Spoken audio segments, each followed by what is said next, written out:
I always believed that the person who would never hurt you was your own blood. I was wrong. And the worst part was, she did not just hurt me once. She did it slowly, deliberately, with a smile on her face and my trust in her hands. My name is Layla.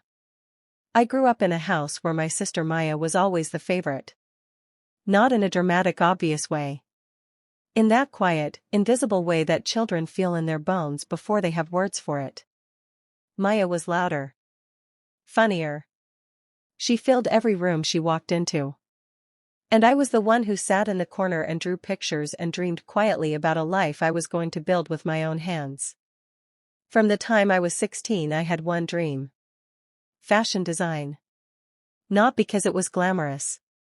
Because it was the only place in the world where everything I felt inside could become something real and visible and mine. I filled sketchbooks. I watched every documentary. I saved every rupee of birthday money and part-time earnings for years. My parents did not understand it. They called it a hobby. They said get a real qualification first. But they did not stop me either. And Maya always said she believed in me. She said it so many times I never once questioned it. But what I did not know in those years of dreaming and sketching and saving was that my sister had been watching. Not with love. With calculation. When I was 22, I finally had enough savings to apply for a design course at a prestigious institute in the city. It was everything. A 2-year program. Industry mentors. A graduate showcase that real designers attended looking for new talent. I spent 3 weeks on my portfolio. Every piece was something I had poured genuine feeling into.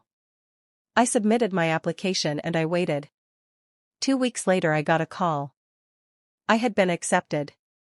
I remember sitting on my bedroom floor holding my phone against my chest and crying in a way I had not cried since I was a child. Happy tears.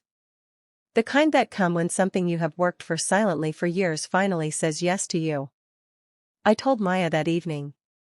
She hugged me and said she was so proud of me. 3 days later our mother called me into the kitchen with a strange expression on her face. She said she had something to show me. She turned her phone toward me. It was Maya's social media page. A post from that morning. A photo of an acceptance letter. The same institute.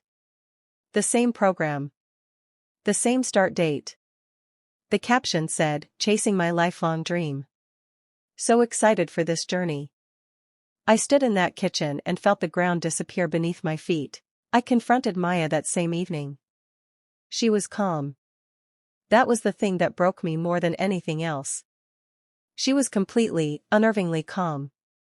She said she had always been interested in fashion. She said she had every right to apply. She said just because I wanted something did not mean she could not want it too. I asked her why she had never mentioned it. Not once. In all the years I had talked about this dream in front of her. She shrugged and said she did not think I would react this way. I asked her how she had known which institute. Which program. Which deadline. She said she had done her own research. But I knew. I knew because my laptop had been left open on the application portal twice that month. I knew because she had asked me casually about my portfolio pieces in the weeks before. I knew because nothing about Maya's interest had ever existed before the moment she saw mine becoming real. She had not just applied to the same program. She had applied using my research, my contacts, my preparation. She had watched me build a door and then walked through it first. I cried for 2 days straight. Then something shifted. I made a decision that surprised even me. I was going to go anyway.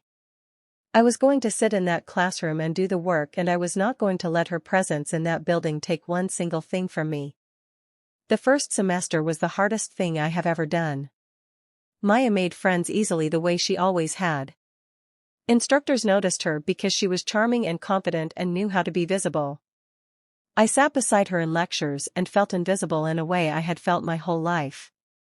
But I worked. Quietly. Consistently. The way I had always worked. Our second semester we were assigned individual projects for the end-of-year showcase. This was the piece that industry professionals would see. The piece that could change everything. Maya asked to see my concept sketches. I looked at her for a long moment. And I said no. It was the first time in my life I had said no to her and meant it completely. She looked genuinely surprised.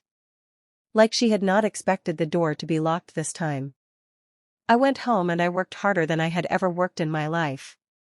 I barely slept. I rearranged and rebuilt and poured everything I had into those pieces. Not to beat her. To finally, fully, completely become myself without anyone else's hand in it. Until everything changed on the night of the showcase. The showcase was held in a beautiful hall downtown. Industry guests, designers, buyers, and press walked through the student collections with clipboards and quiet conversations. Maya's collection was beautiful. I will not pretend otherwise. She had talent. What she had stolen from me was the direction, the research, the roadmap. But she had executed her own version and it was polished and it was confident. Mine was something else. Mine was every sketchbook from age 16. Every feeling I had never been able to say out loud. Every year of being overlooked and underestimated and quietly dismissed. It lived in every stitch and every silhouette. A woman in a gray blazer stood in front of my collection for a very long time. She asked me my name. She was the creative director of one of the most respected design houses in the country. We spoke for 40 minutes. She offered me an internship before she left the building. Maya did not receive an offer that night. Or in the weeks that followed. I do not say that with satisfaction. I say it because what happened next revealed something important. Maya came to me 2 weeks after the showcase. Her voice was different. Quieter. The confidence that had always filled every room was somewhere smaller that evening. She said she was sorry. That she had convinced herself she was not doing anything wrong. That somewhere inside she had believed that if she could do what I could do then it proved she was enough. That she had spent her whole life being the favorite and still never felt like she was truly seen. I sat with that for a long time. Because I understood it. More than she knew. I told her that what she had done had hurt me in a way that would take time to heal. That I was not going to pretend otherwise. But that I also was not going to carry it forever. Here is what I know now. No one can steal a dream that lives inside you.